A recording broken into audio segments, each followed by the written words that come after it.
All right, picking up where we left off. 26 nucleotides are polymers made of monomers called nucleotides.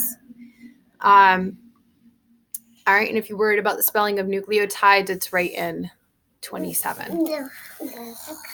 27. Nucleotides consist of what three parts? So this is a drawing of the nucleotide structural formula. Only I didn't include all of the C's and complicated things in there, double bonds, triple bonds.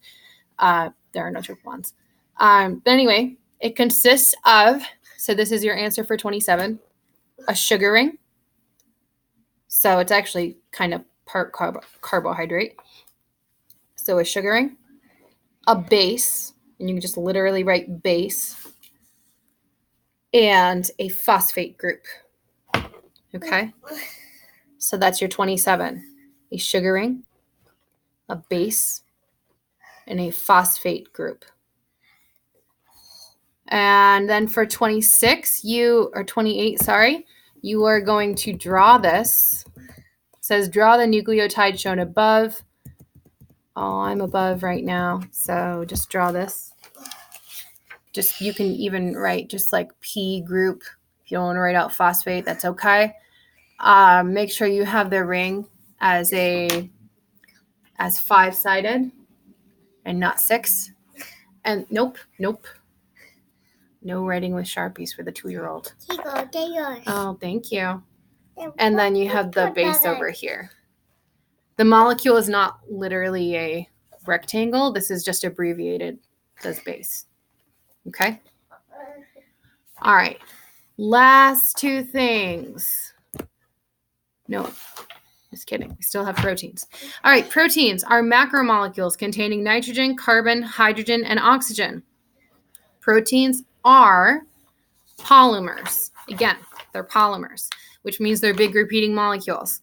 31 amino acids are the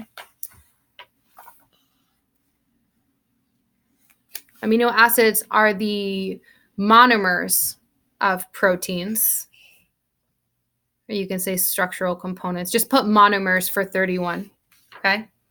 Monomers of proteins.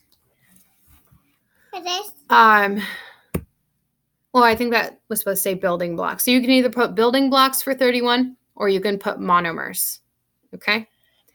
32, to identify an amino acid, you should look for the N. Okay?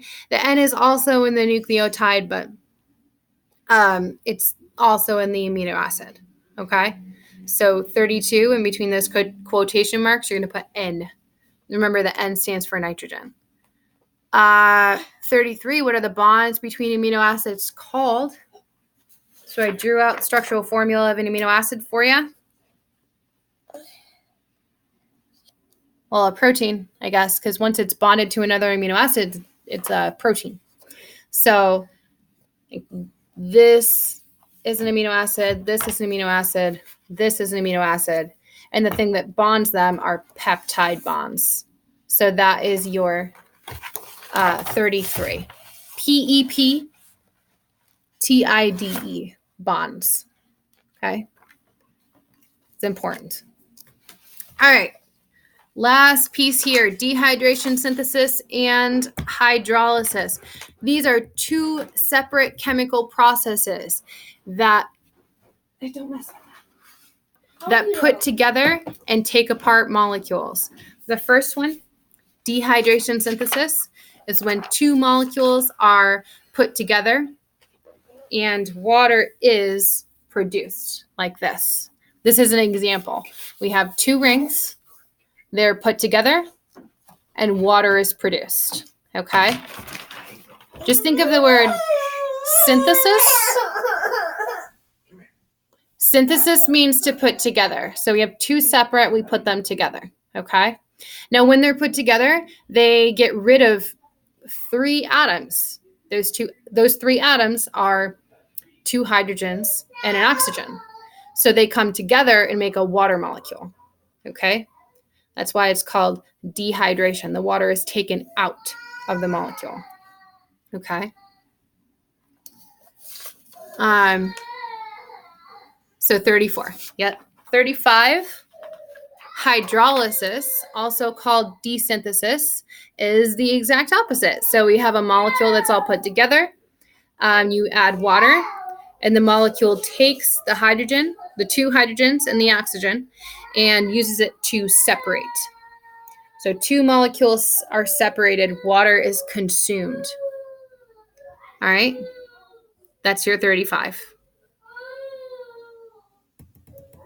She's very upset. All right, 36. During which reaction are two molecules put together? 37. During which reaction is one molecule split apart? Read your notes 34 and 35 to answer those questions. And you guys are all set with notes. Okay?